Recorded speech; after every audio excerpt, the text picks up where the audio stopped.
Hello, this is Uncle Jim, and this video is about why. Why did they stop making this, and why did they stop making that scope? So today's video just kind of came up because I'm going through all my junk ammo drawers, left over a few rounds of this and that on experimental loads that I never finished, and I'm just trying to get rid of the junk and get the brass back. So I've been doing different rifles. I'll spare you those videos. This is the last one today, and we're going to shoot it at 70 yards. Anyway, this is one of the later handy rifles before they got taken over by a big company and run out of business, and so I know why on that. And I really like this. It's got the heavy barrel 357. This one is synthetic stocks for you steel and wood guys. I don't care because it has a nice cheek weld on here. And I like it like this. So with the heavy barrel, this is what I use for test loads all the time because it can take anything. And I thought about reaming it out to 357 maximum, but I don't want to do that.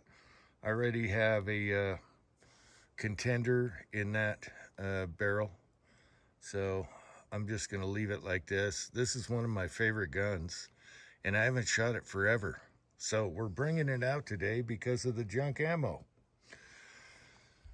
So I had her chopped and threaded 16 1/4 inch, so it's nice and short and handy with the can on there. I got a 9mm pistol suppressor on there, and you guys know I just love this thing. Same with my contenders. They're just great for shooting suppressed and taking it easy, and it's just so much fun. Now, one thing I forgot is the sling swivel was way up here, and I forgot all about it, but I guess I moved one back here so it works with a bipod. So you can just grab it and go and shoot. There's nothing to worry about, except for the back, but whatever. Okay, so the other thing is, this is a Weaver scope before they went out of business, just like the handy rifle before they went out of business. And I'm wondering why. This is one of my favorite scopes. And it's not like an old Weaver, but it is super nice. It's a 4-to-16 power. And it has your adjustment here on the side for your parallax. And it's perfect. Everything works so good on this thing. And it has a mil or two dots, and it's clear. So why? What happened to Weaver? I mean, these kicked the snot out of a lot of cheaper scopes. This handy rifle, my cost was $189 with the heavy barrel. I did have to pay to have it threaded, but everything's perfect. It's got the right cheek weld right here for a scope.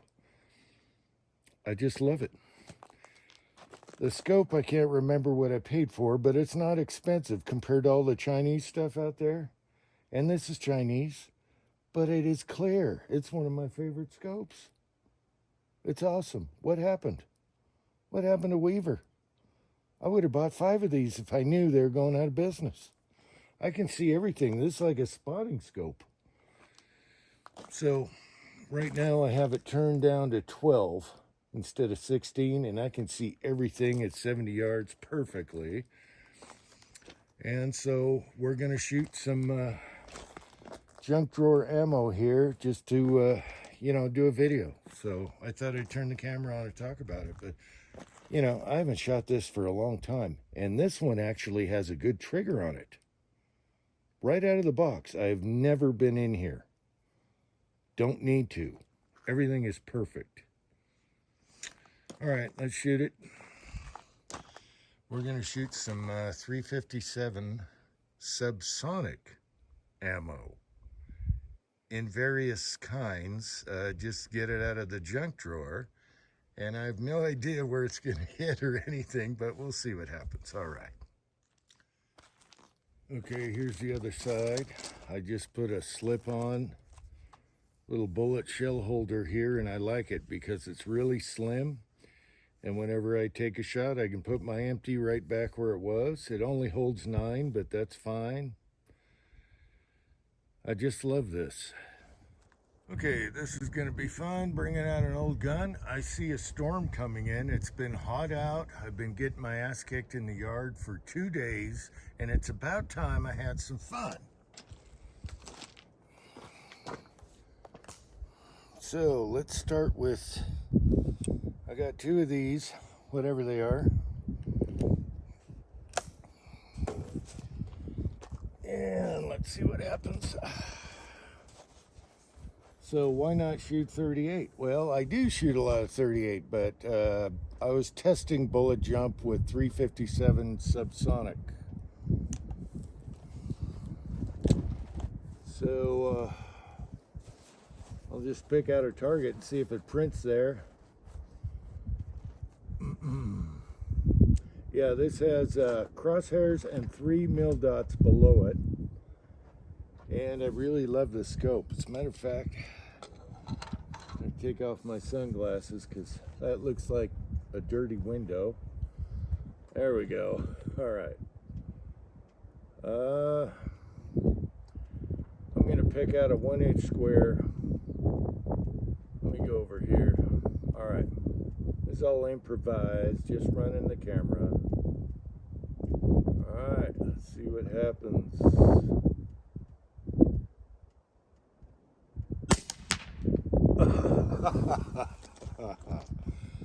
That is quiet. And I love little side saddle because I can put my brass back, just grab another. I miss this thing, yeah. I miss shooting this. This is fun. Okay, that went high and a little right, which is weird. Maybe no. I'll leave it.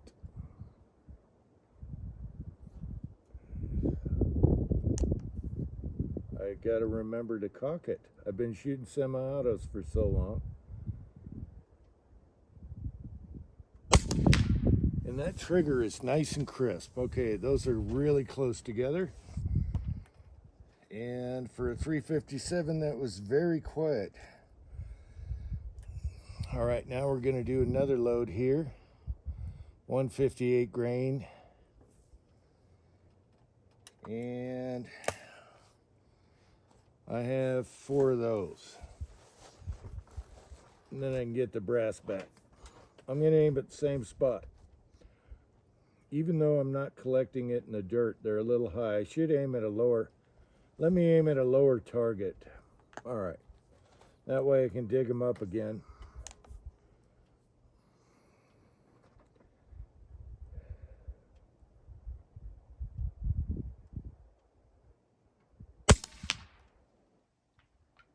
Okay, that one went a little more left. But the height was perfect on that load, whatever it was. I had it written down. It's not like I didn't know, but the papers are on the desk, the cards for these. Man.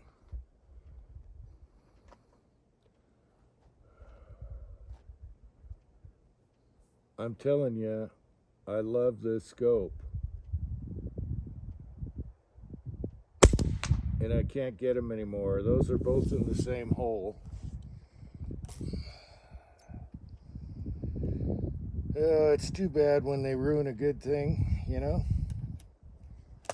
That's how everything's going on today in America.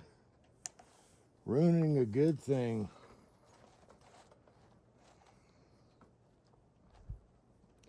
Man, I forgot how much I like this. And the trigger is perfectly crisp.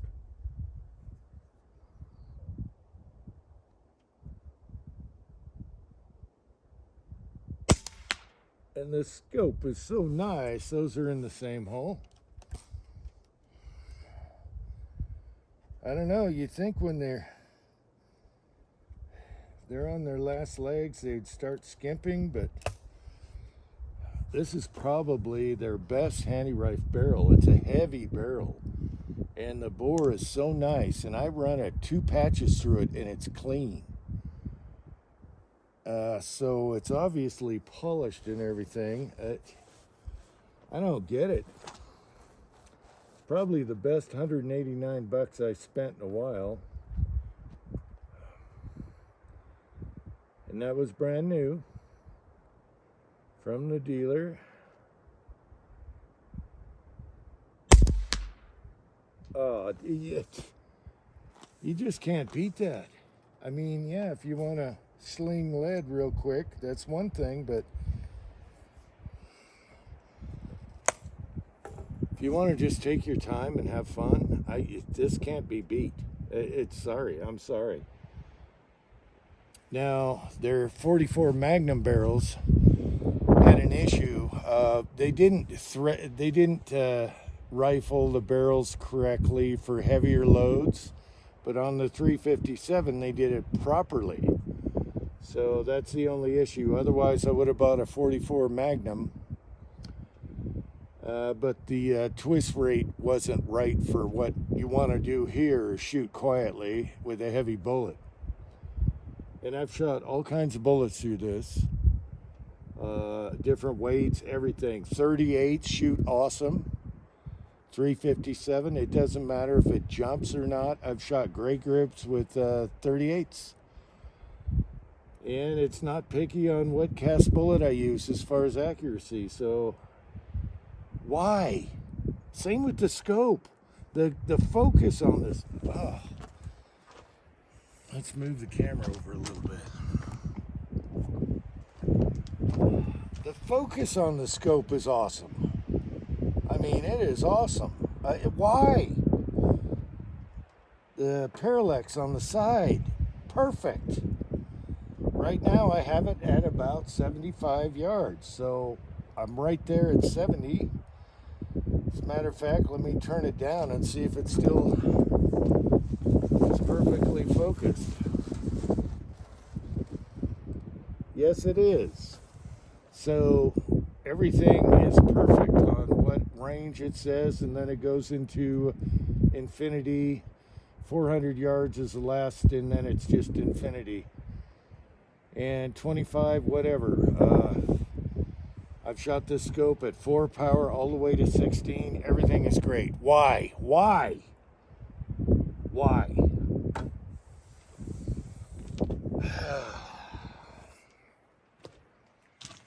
Anyway, until next time, thanks for watching. I'm having fun.